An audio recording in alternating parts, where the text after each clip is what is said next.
मित्रांनो, मी तुमच्यासमोर सनातनचं वास्तव ठेवतोय आणि त्याबरोबर एक गोष्टही सांगतोय. आज जी गोष्ट सांगणार आहे मी तुम्हाला, ती स्थित्यंतरावरती आहे. एका मुलाच्या, एका विद्यार्थ्याच्या आयुष्यातल्या स्थित्यंतरावरती. तर हा व्हिडिओ तुम्ही अगदी शेवटपर्यंत पहा. यापूर्वीचे व्हिडिओ तुम्ही शेवटपर्यंत पहा, तरच तुम्हाला सनातनही कळेल. फक्त गोष्ट ऐकायला येऊ नका. फक्त गोष्ट ऐकण्याची इच्छा धरू नका. तर सनातन समजून घेण्याचा प्रयत्न करा.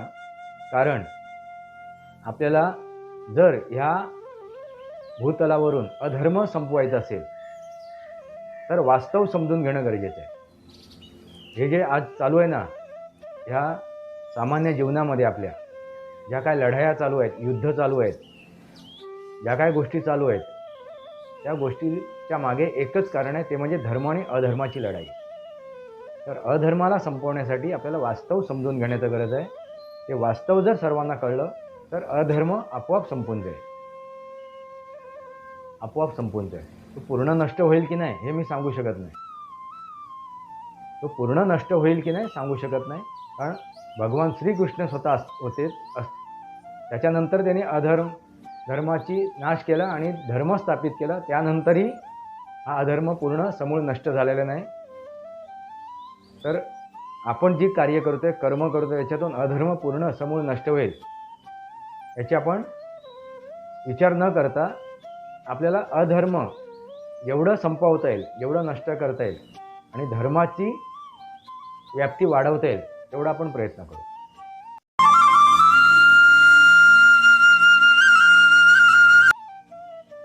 नमस्कार मित्रांनो, सनातनी वास्तव या माझ्या यूट्यूब चॅनलवरती आपलं सहर्ष स्वागत आहे. मी आपला मित्र राजेश वासंती सावाजी केळुसकर.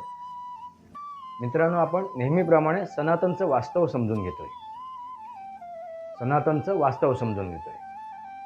आपण विषय कुठला घेतला आहे आता, तर विष्णू अवतार. विष्णूंचे 10 अवतार.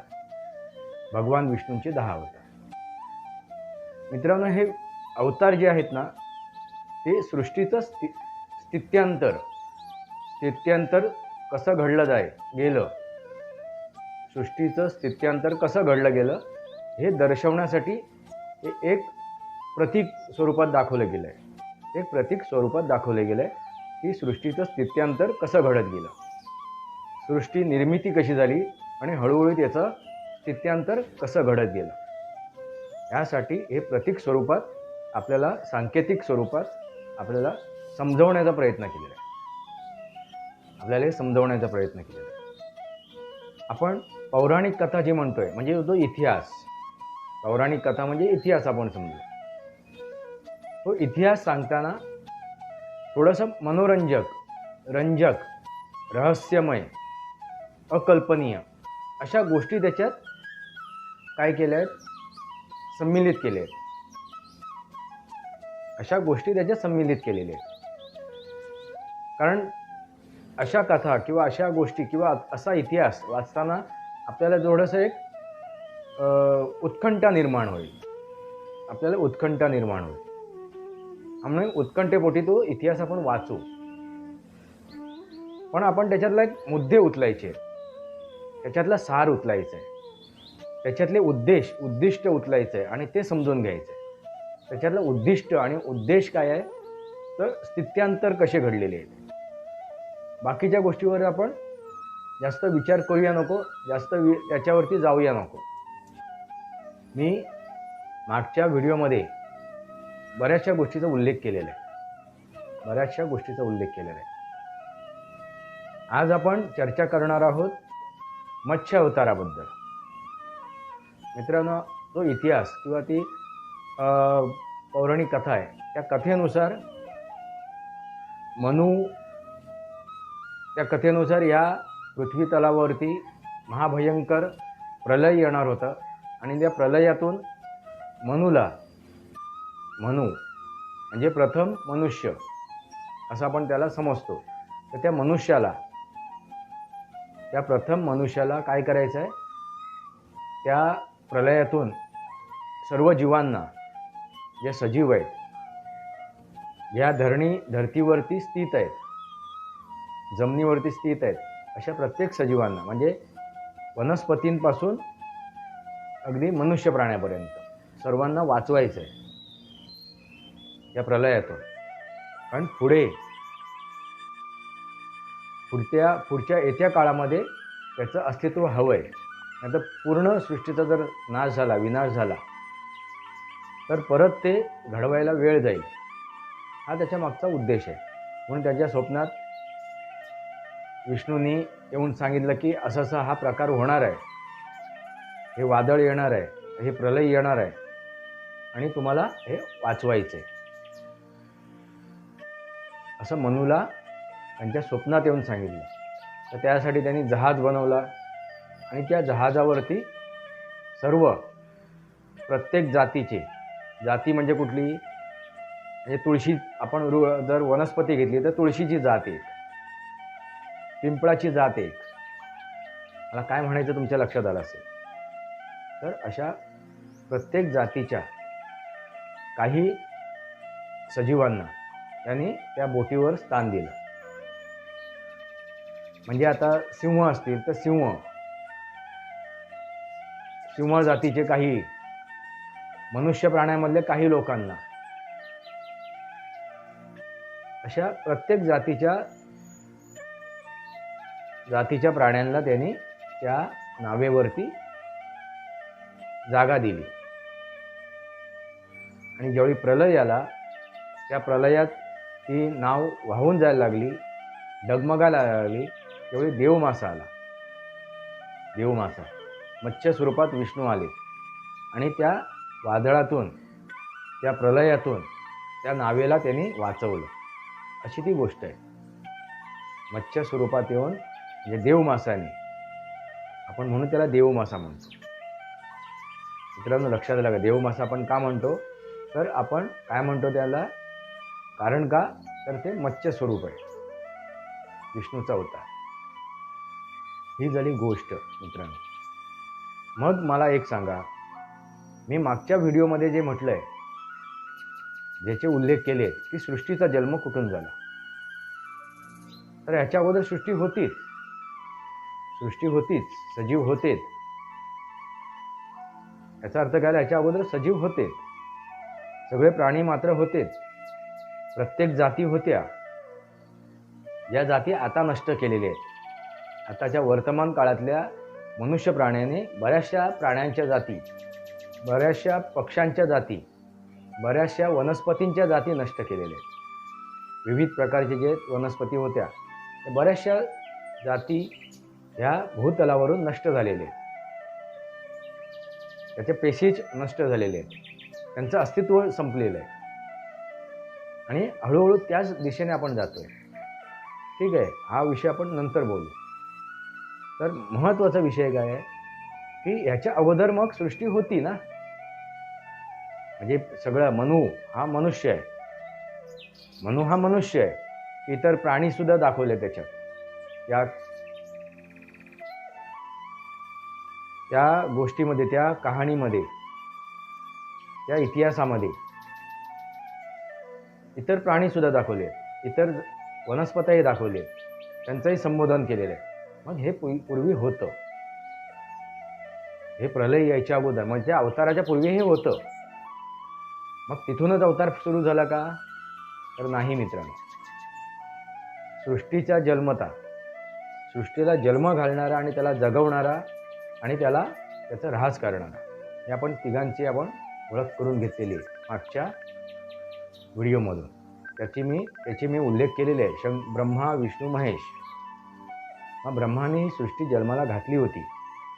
सृष्टीची निर्मिती ही जलचर प्राण्यापासून झाली, हे दाखवण्याचा प्रयत्न केलेला आहे मत्स्य अवतारातून हेच दाखवण्याचा प्रयत्न केला. हा सिद्धांत आहे, जसं डार्विनचा सिद्धांत आहे, मनुष्य प्राण्यांची निर्मिती कशी झाली,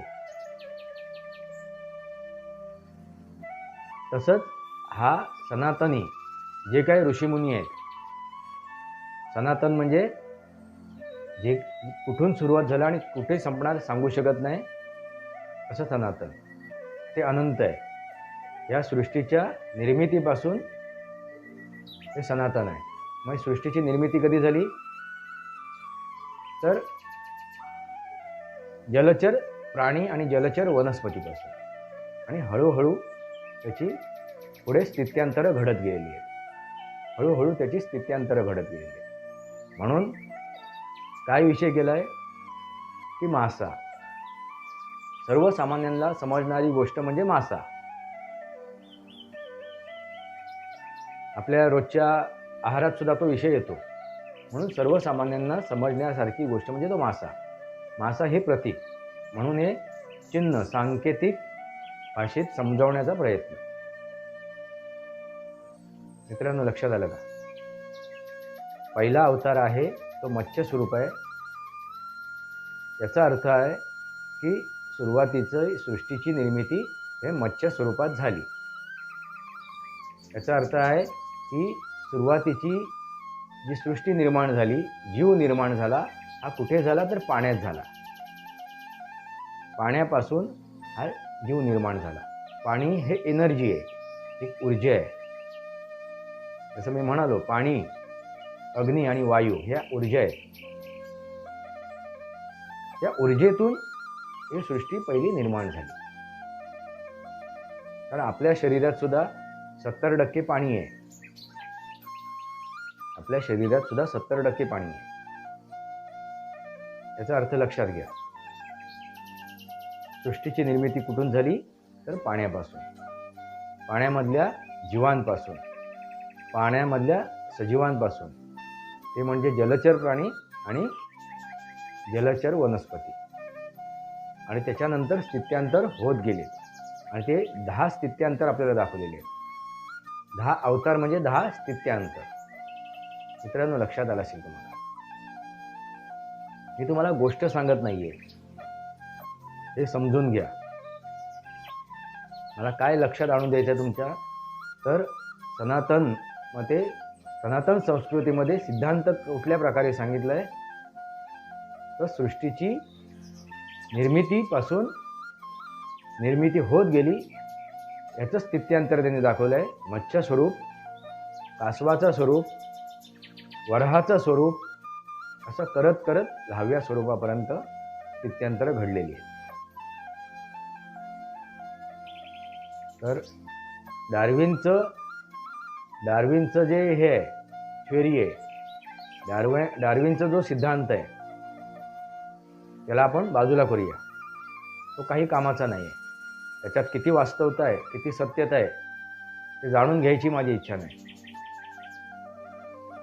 तर आपल्याला समजून काय घ्यायचं आहे, सनातनमध्ये जो स्थित्यांतर घडवलेला आहे, दाखवण्याचा प्रयत्न केला आहे, घडवला नाही, दाखवण्याचा प्रयत्न केला आहे, आणि जो घडलेला आहे स्थित्यांतर तो समजून घेण्याचा प्रयत्न करा. म्हणजे तो समजून घेण्याचा आपल्याला प्रयत्न करायचा आहे. तर स्थित्यांतराची सुरुवात कुठून झाली? या स्थित्यांतराची सुरुवात कुठून झाली आहे तर जलचर वनस्पती आणि जलचर प्राण्यांपासून ही सृष्टी निर्माण झाली. येणाऱ्या पुढच्या भागांमध्ये मी एक एक त्याच्या मागचं स्थित्यांतर काय आहे, कारण काय आहे, हे मी तुम्हाला सांगण्याचा प्रयत्न करेन. प्रत्येक त्यांच्या विष्णूच्या अवतारामध्ये. मत्स्य स्वरूप तुमच्या लक्षात आलं असेल. ती गोष्ट जी आहे, मनूने त्या जहाजावरती जीवांना वाचवलं, ही गोष्ट बाजूला ठेवा. त्यानंतर मत्स्य स्वरूपात येऊन त्या नावेला, त्या जहाजाला विष्णूने तारलं, ही गोष्ट बाजूला ठेवा. तारणहार, विष्णू हा तारणहार आहे. सांगायचा उद्देश याच्यातून की विष्णू हा तारणहार आहे. हा अवतार तारणहार आहे. ब्रह्मा हा जन्म देणार आहे, हा तारणहार आहे, जीवन देणार आहे विष्णू. आणि शंकर भगवान, महादेव किंवा महेश हा काय संपवणार आहे, मृत्यू देणार आहे, अंत करणार आहे. आणि हे चक्र निरंतर चिरंतर चालू राहते. मित्रांनो, लक्षात आलं का? सनातन हे आघात आहे. सनातन हे आघात आहे. मी तुम्हाला गोष्ट सांगणार आहे. मी एक तुम्हाला गोष्ट सांगणार आहे. ते मी 2 भागामध्ये गोष्ट सांगेन. आजची गोष्ट आपण सुरू करूया. मित्रांनो, मी तुमच्यासमोर सनातनचं वास्तव ठेवतोय आणि त्याबरोबर एक गोष्टही सांगतोय. आज जी गोष्ट सांगणार आहे मी तुम्हाला, ती स्थित्यंतरावरती आहे.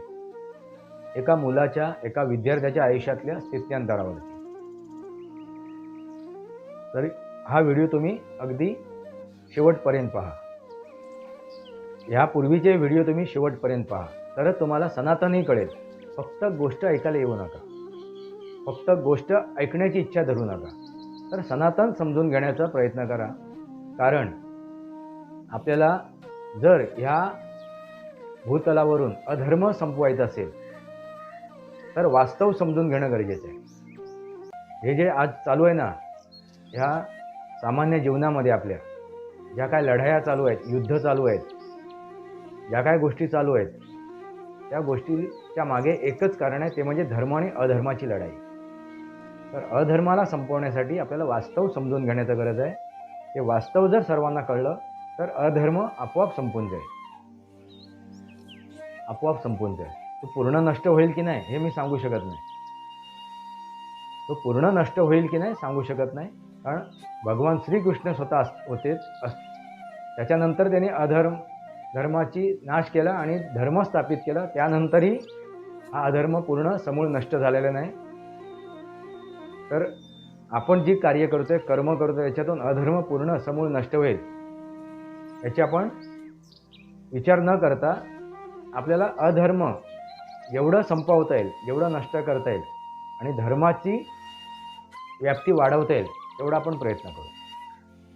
मित्रांनो, स्थित्यंतर कशी घडतात आपल्या आयुष्यात हे आपल्याला कळत असतात, पदोपदी कळत असतात, पण आपण त्याच्याकडे दुर्लक्ष करतो.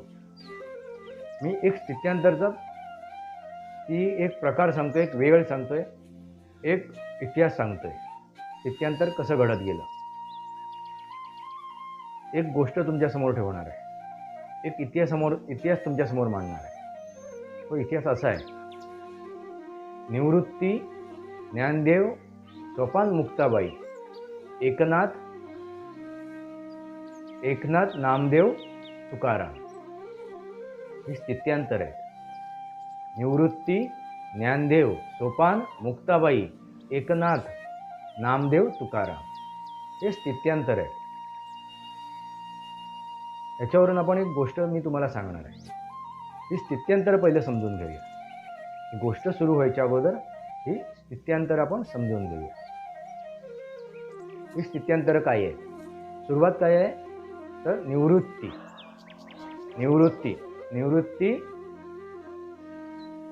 जे ज्ञानेश्वरांचे भाऊ, मोठे थोरले भाऊ, त्यांचं नाव निवृत्ती, संत निवृत्ती. पण त्यांच्या नावातून आपण एक एक स्थित्यंतर समजून घेऊ. या प्रत्येक संतांच्या नावातून जे स्थित्यंतर घडत गेली ते आपण समजून घेऊ. निवृत्ती कशातून तर आपल्या ऐहिक सुखातून, ऐहिक जगातून निवृत्त होणे. हे जे ऐहिक सुख आहे आपण भोगतोय, जे वास्तवात काही कामाचं नाही आपल्याला, ऐहिक सुख जे आपण भोगतोय आणि ही गोष्ट आपली हवायला, ती गोष्ट हवी आहे, याचा मालक मी आहे, त्याचा मालक मी आहे, हे माझं आहे, ह्या ज्या काही गोष्टी आहेत, मी, माझं, म्हणजे थोडक्यात षड विकाराने ग्रस्त असलेले व्यक्ती. त्या षड विकारातून काय व्हायचं? निवृत्त व्हायचं. तुम्ही निवृत्त व्हायचंय. त्या वेळेला तुम्हाला ज्ञान प्राप्त होईल. त्याच वेळेला तुम्हाला ज्ञान प्राप्त होईल. म्हणजे ज्ञानेश्वरांचं नाव आपण घेतो. ज्ञान निवृत्त कशातून व्हाल तुम्ही? तर या षडविकारातून. हे जर षडविकार तुमच्याकडे असेल तर तुम्ही ज्ञान प्राप्त करू शकत नाही. ही सर्वसाधारण गोष्ट आहे. बघा, जर एखादा मूल अभ्यास करते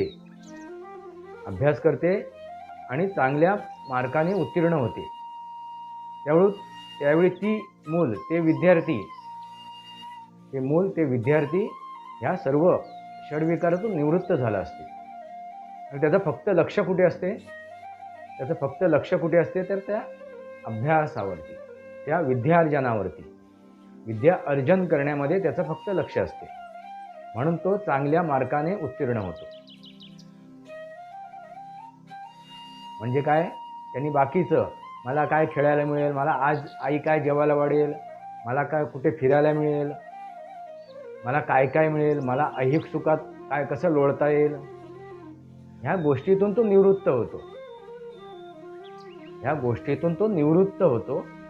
आणि निवृत्त झाल्यानंतर तो अभ्यासाला लागतो, ते ज्ञानार्जन करायला बसतो. त्याचवेळी तो ज्ञान प्राप्त करतो. ही पहिली पायरी आहे, निवृत्त होणं. आणि दुसरी पायरी आहे ज्ञान प्राप्त करणं. आणि ते ज्ञान प्राप्त केल्यानंतर सोपान म्हणजे पायरी. ते ज्ञान प्राप्त केल्यानंतर ती पहिली पायरी आपण चढतो आणि मुक्त होतो. कशातून? या भौतिक जगातून. आणि आपण वास्तविक ज्ञान प्राप्त करतो. वास्तविकता आपल्याला कळते, वास्तव कळते, रिॲलिटी कळते. त्यावेळी आपल्याला काय कळते? एकनाथ, सबका मालिक एक है. माझे जे सद्गुरू आहेत, मी ज्यांना सद्गुरू मानतो, साईबाबा, आज जे मी तुमच्यासमोर ठेवतोय, आज ज्या गोष्टी मी तुमच्यासमोर ठेवतोय, ज्या काय मी चॅनल सुरू केलेले आहेत, वास्तवावर बोलू काहीतरी, सनातन वास्तव आणि बोलायचं तरी काय, हे माझे जे 3 चॅनल मी सुरू केले आहेत, त्याच्यामागे माझ्या सद्गुरूंची कृपादृष्टी आहे. त्यांच्या कृपादृष्टीमुळे मी पुढे चाललेलो आहे. साई चरित्र दरवर्षी वाचतो मी. आणि दरवर्षी मला दरवेळेला त्याच्यातून नवीन काहीतरी कळतं. त्याचं पारायण मी दरवर्षी करतो. तो असो तो भाग. तर एकनाथ, सबका मालिक एक आहे. ह्या ब्रह्मांडाचा चालक कोण आहे? तर एकच आहे. ह्या ब्रह्मांडाची निर्मिती करणारा आहे तो एकच आहे. ह्या ब्रह्मांडाचा ऱ्हास करणारा तो सुद्धा एकच आहे. हे 3 गुण एकाच ठिकाणी आहे. म्हणून दत्तगुरूला आपण बघताना दत्तगुरू यांचे 3 गुणधर्म आहेत. ते दत्तगुरू हे एकच आहे. दत्तगुरू म्हणजे कोण? गुरु.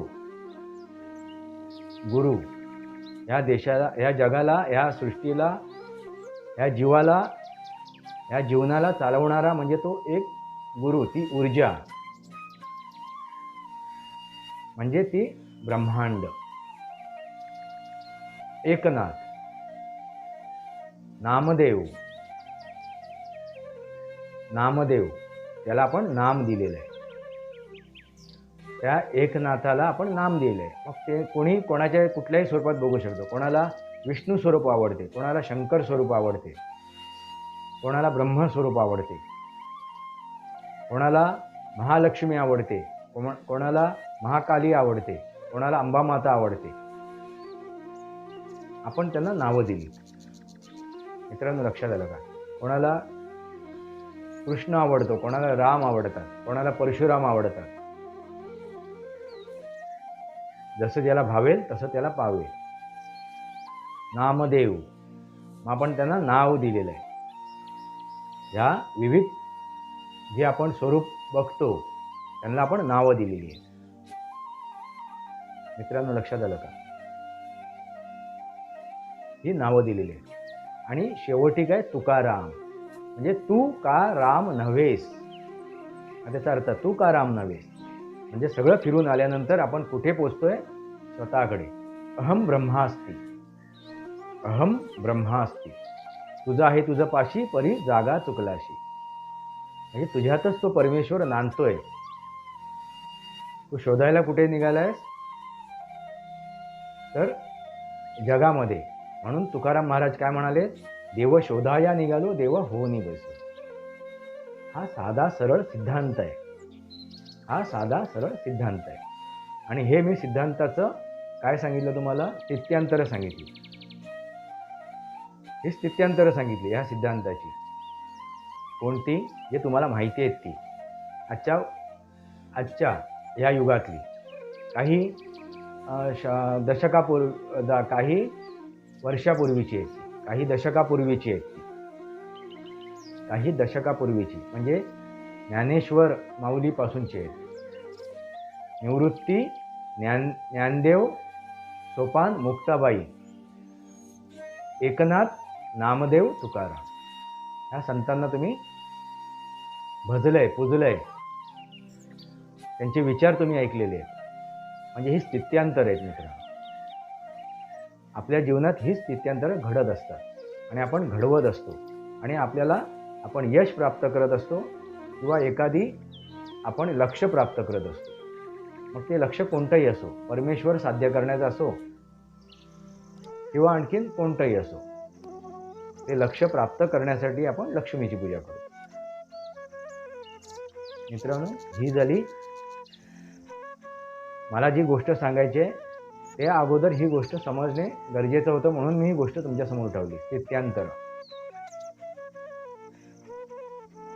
गोष्ट मी आता सुरुवात करतोय. मित्रांनो, एका गावात एक विद्यार्थी होता. एक विद्यार्थी आणि गरीब अवस्थेत होता. त्याची हलाखीची परिस्थिती होती. अगदी हातातोंडाचा फक्त हे होतं त्याचं. कधी घास मिळाला तर कधी घास नाही मिळाला, उपाशी राहिलो. त्याची कौटुंबिक परिस्थिती हलाखीची होती. आई वडील मोलमजुरी करायचे. कधी काम मिळालं तर मोल मिळायचं, कधी काम नाही मिळालं तर मोल मिळायचं नाही. ज्या दिवशी मोल मिळेल, ज्या दिवशी काम मिळेल, त्या दिवशी घरात त्यांच्या अन्न शिजायचं. अशी ती परिस्थिती. ही मी वास्तविक गोष्ट सांगतोय, ही सत्य गोष्ट तुम्हाला सांगतोय. अशी त्या घरामध्ये, त्या कुटुंबामध्ये परिस्थिती. अगदी हातावरती त्यांचं जीवन चाललं होतं. हातावरती म्हणजे हाताला जर काम मिळालं तर मोल मिळायचं आणि त्या मोलातून ते मग आपलं उदरनिर्वाह करायचे. अशी त्यांची दैनंदिन परिस्थिती. तर मूल ते बघत होतं की काय चाललंय, आपल्या आई वडिलांची हाल अपेक्षा का हे भोग आहेत, हे भोग संपायला हवे, बदलायला हवे आणि त्यासाठी आपल्याला उभं राहायला हवं. त्याच्या लक्षात आलं की आपले आई वडील अशिक्षित आहेत, एकतर अशिक्षित आहेत आणि साधे सरळ आहेत. त्यांना या व्यावहारिक जगामध्ये कसं जगायला पाहिजे त्याचं ज्ञान कमी आहे, हे त्यांच्या लक्षात आलं त्या मुलाच्या. आणि तो कामाला लागला. कामाला म्हणजे शिक्षणाला. त्यांनी ठरवलं की आपल्याला शिक्षित व्हायचं आहे, आपल्याला ज्ञान प्राप्त करायचं आहे आणि तो अभ्यासाला लागला. अभ्यास करून, शाळा करून, स्वतःच्या हिमतीवरती, स्वतःच्या कर्तृत्वावरती त्यांनी जगायचं ठरवलं आणि ते ज्ञान प्राप्त करायचं ठरवलं. आपल्या आईवडिलांवरती आपण बोज होणार नाही याचा विचार केला. आणि इतर वेळेमध्ये तो काय करत होता, छोटी मोठी कामं करत होता उदरनिर्वाहासाठी आणि आपल्या शालेय जीवनासाठी. जे काय आपल्याला प्राप्त करायचं आहे, जे काय साधनसामुग्री हवेत शालेय जीवनामध्ये, या काय गोष्टी आपल्याला उपलब्ध करून घ्यायच्या आहेत, तो आपली विद्यार्जन करता करता छोटी मोठी कामं करून ते प्राप्त करत होता. असं त्याचं जीवन चालू होतं.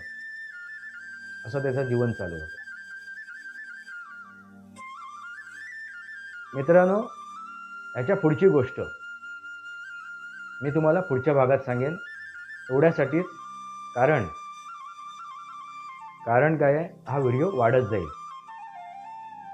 आपण पुढच्या भागात याच्या पुढची गोष्ट आपण समजून घेऊ. त्याच्या आयुष्यात आलेले स्थित्यांतर आपण समजून घेऊ.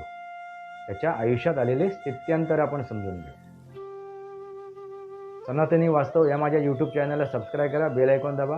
माझे विचार पटत असतील तर लाईक करा आणि आपले विचार कमेंट बॉक्समध्ये लिहा. तुर्तास इतकंच. भारत माता की जय. वंदे मातरम. जय भारत, जय महाराष्ट्र.